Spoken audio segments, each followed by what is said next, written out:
내 연금은 부족한데 물가랑 병원비만 미친 듯이 오르는 것 같다고요.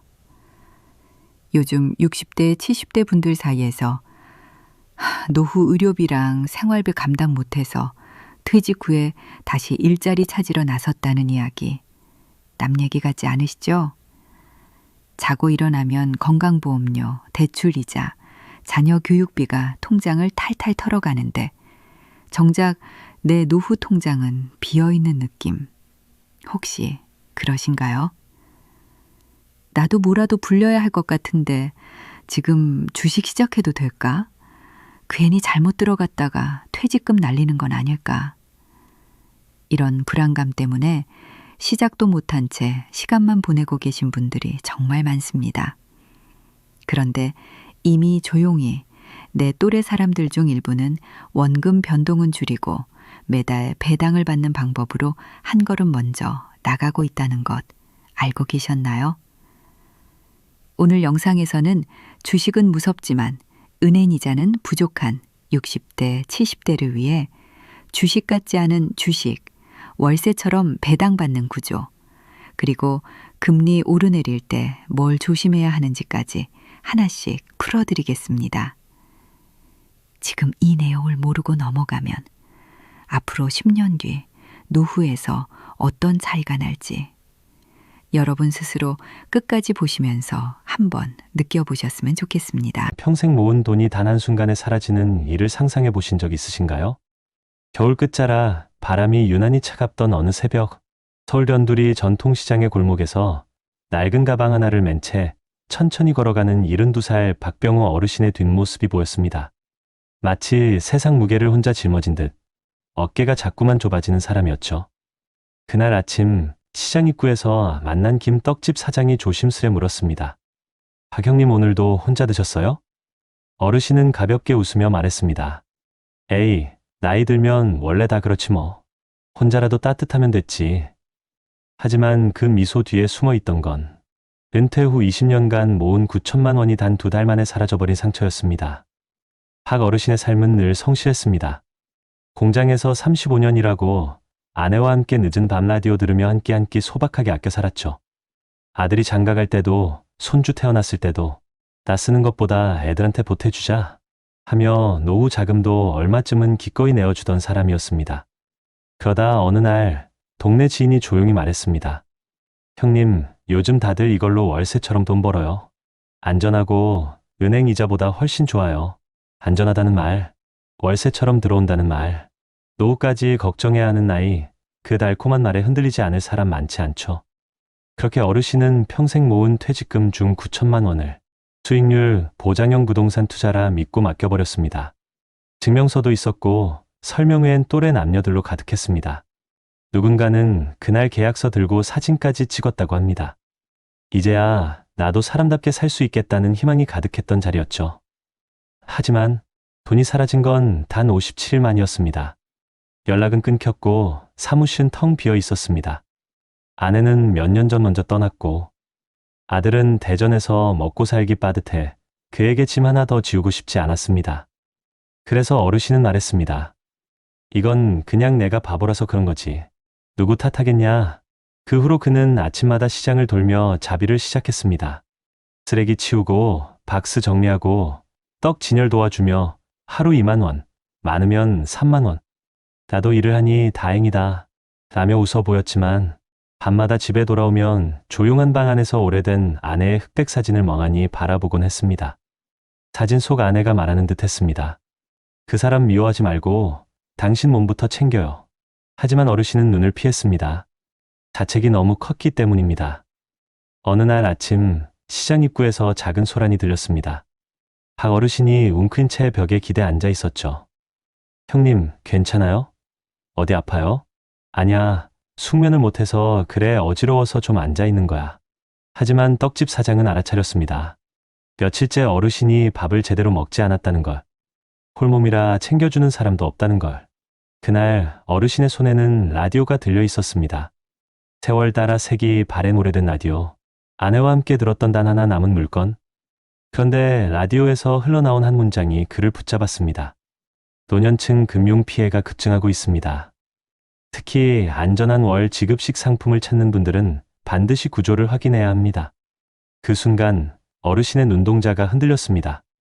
라디오를 꺼려 하는 듯 손을 떨다가 다시 켜고 귀를 바짝 대며 듣기 시작했죠.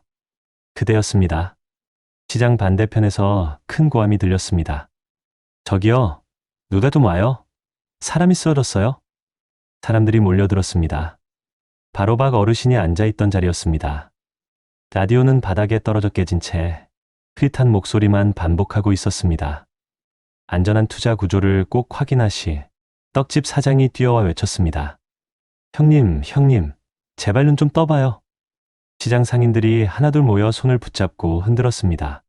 평소 다정했던 그 어르신, 작은 일 하나에도 고마워, 고맙네 하며 웃던 그 사람.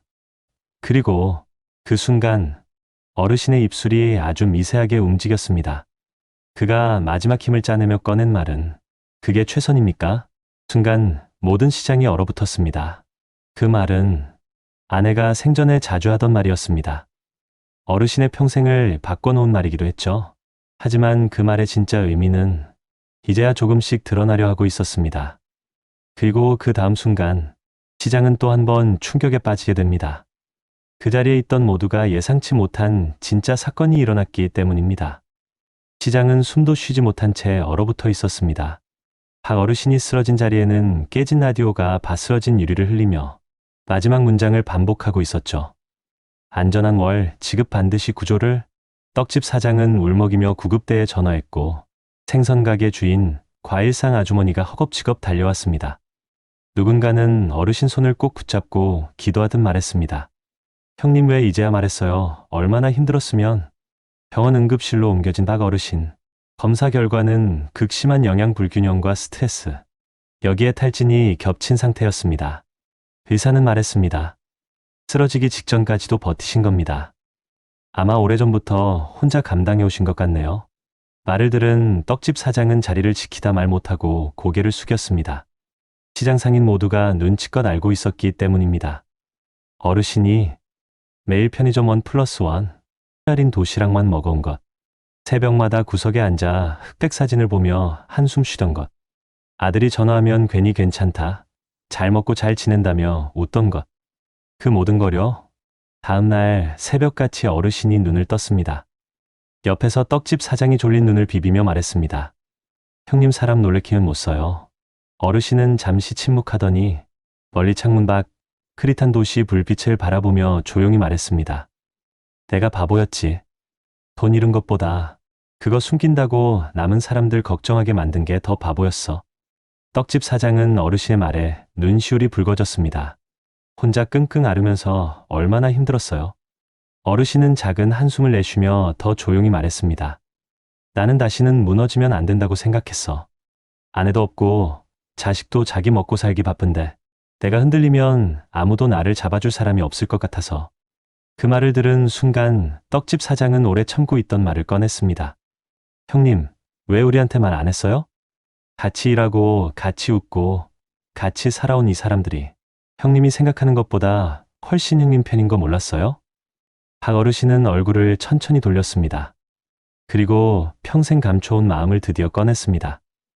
사실은 다시 한번 누군가에게 기대고 싶었어. 그 말이 떨어지는 순간 떡집 사장은 주먹을 꽉 쥔 채 속으로 말했습니다. 형님 이제 우리가 기대드릴 차례예요. 박 어르신이 퇴원하자 시장 상인들은 한마음으로 움직였습니다.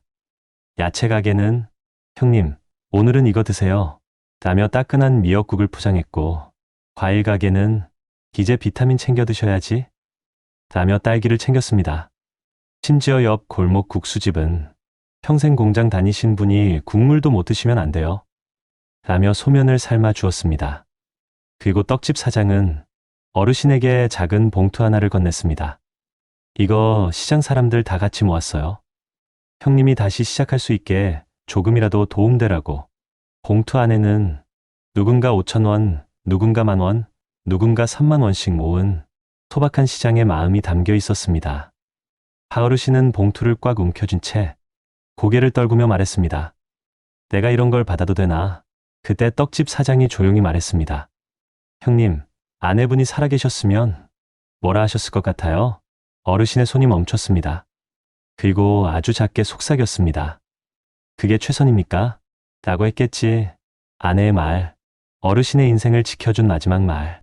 그 말이 다시 가슴속에서 뜨겁게 타오르고 있었습니다. 며칠 후, 박 어르신은 깨진 라디오 대신 중고 스마트폰을 들고 작은 공부를 시작했습니다. 처음에는 용어 하나도 이해되지 않았습니다. 월 지급식, 니츠, 커버드 콜이 뭐야? 하지만 시장 사람들과 함께 보낸 시간이 그에게 작은 자신감을 심어주었죠. 형님, 뉴스에서 이런 말 하더라고요. 주식 같지 않은 주식부터 시작하라네요. 월세처럼 배당이 나온다던데요. 니츠는 건물 월세 받는 느낌이라던데요. 어르신은 처음엔 믿지 않았습니다. 이 나이에 내가 뭘 안다고. 하지만 뜻밖에도 전통시장의 상인들이 다들 관심을 갖고 있었다는 사실을 알게 됐습니다.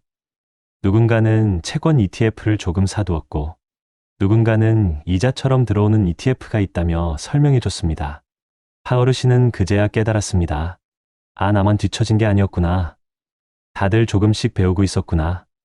그날 밤, 아내의 사진 앞에서 그는 처음으로 깊은 숨을 내쉬었습니다. 나도 다시 시작해볼까? 며칠 뒤, 박 어르신의 집 우편함에 작은 등기봉투 하나가 도착했습니다. 보낸 사람은 9천만 원을 맡겼던 그 투자회사 대표의 이름이었습니다. 어르신, 이거 보상이라도 해준대요. 떡집 사장의 말에 어르신은 봉투를 바라보며 속으로 중얼거렸습니다. 이제 와서 무슨 마음만 더 흔들리게. 봉투를 열어본 순간 그의 눈빛이 얼어붙었습니다. 안에는 단 한 줄의 문장만 적혀 있었습니다. 박 선생님, 그날의 진실을 이제야 말합니다. 그 문장을 읽는 순간 어르신의 호흡이 거칠어졌습니다. 그날의 진실?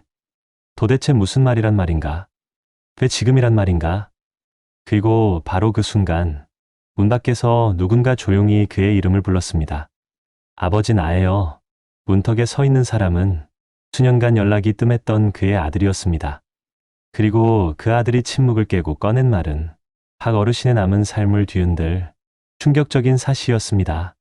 현관 앞, 한참을 말을 잇지 못한 사람은 다름 아닌 박 어르신의 아들이었습니다.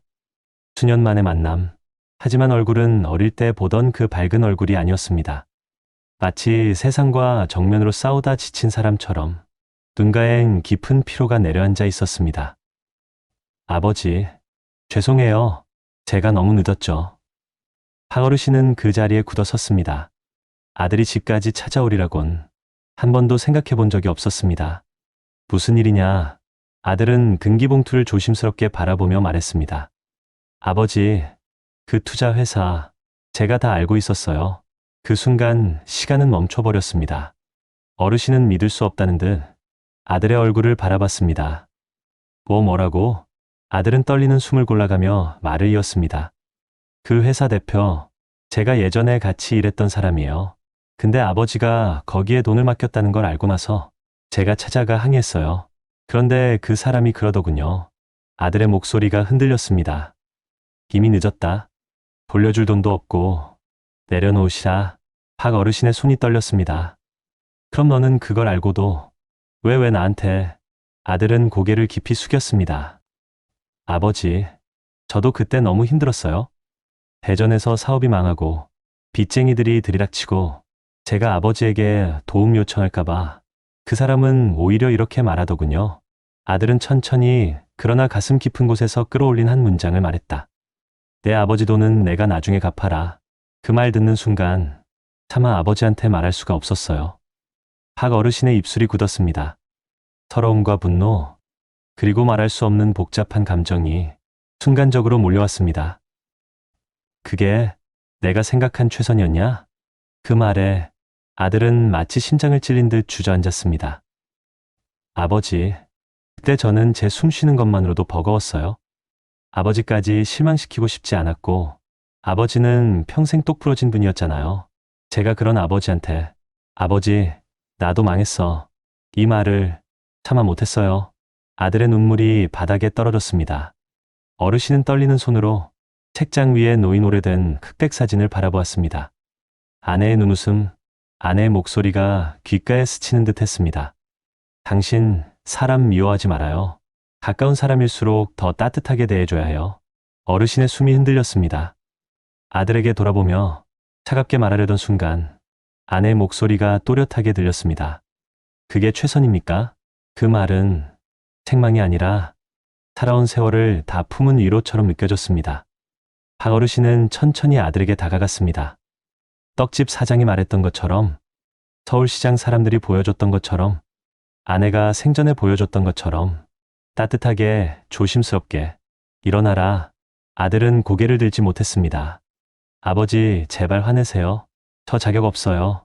박 어르신은 조용히 고개를 흔들었습니다. 화낼 힘도 없다. 그리고 미워하고 살기엔 내가 남긴 시간이 그리 많지 않다. 아들의 어깨가 흐느낌으로 들썩였습니다. 며칠 뒤 어르신과 아들은 나란히 시장을 걸었습니다. 야채가게 아주머니가 말했습니다. 아이고, 아드님이세요? 형님이 늘 자랑스럽다 하셨어요. 어르신은 부끄럽다는 듯 손을 내저었지만 아들은 그 말에 눈가가 젖었습니다. 떡집 사장은 따끈한 떡을 건네며 말했습니다. 두 분이 이렇게 같이 걸으시니 보기 좋네요. 원래 인생은 내가 망쳐도 가족이 다시 일으켜 세우는 거죠. 그날 저녁 아버지와 아들은 아내의 흑백 사진 앞에서 따뜻한 국을 함께 먹었습니다. 어르신은 말했습니다. 이제부터는 나도 배울 거다. 아들은 놀랐습니다. 아버지가요? 그래, 주식 같은 건 무섭지만 주식 같지 않은 주식부터 천천히. 아들은 살짝 웃었습니다. 리츠 월배당 ETF 그런 거요? 어르신은 아내 사진을 바라보며 대답했습니다. 그래, 내가 다시 살아보려고 한다. 너도 나랑 같이 배워볼래? 아들은 눈물을 훔치며 고개를 끄덕였습니다. 그래요, 아버지. 이번에는 제가 아버지 손잡아 드릴게요. 며칠 뒤 떡집 사장이 새 라디오를 건네주었습니다. 형님, 이건 시장 사람들 마음이에요. 어르신은 라디오를 조심스레 켰습니다. 라디오에서는 이런 말이 흘러나왔습니다. 노년기의 재물은 돈이 아니라 사람입니다. 다시 배우고, 다시 일어서고, 다시 사랑하는 것이 진짜 노후의 시작입니다. 어르신은 아주 작은 미소를 지었습니다. 그리고 아들에게 말했습니다. 이제야 알겠다. 내 노후는 돈이 아니라 사람들이 지켜준 거구나. 아들은 그 말을 들으며 아버지의 손을 처음으로 따뜻하게 잡았습니다. 서로가 서로에게 늦었지만 가장 필요한 순간에 다시 온 것이었습니다. 인생의 마지막은 돈이 지켜주는 것이 아니라 사람이 지켜줍니다. 그리고 다시 배우고 다시 일어서려는 마음은 어떤 나이에서도 늦지 않습니다.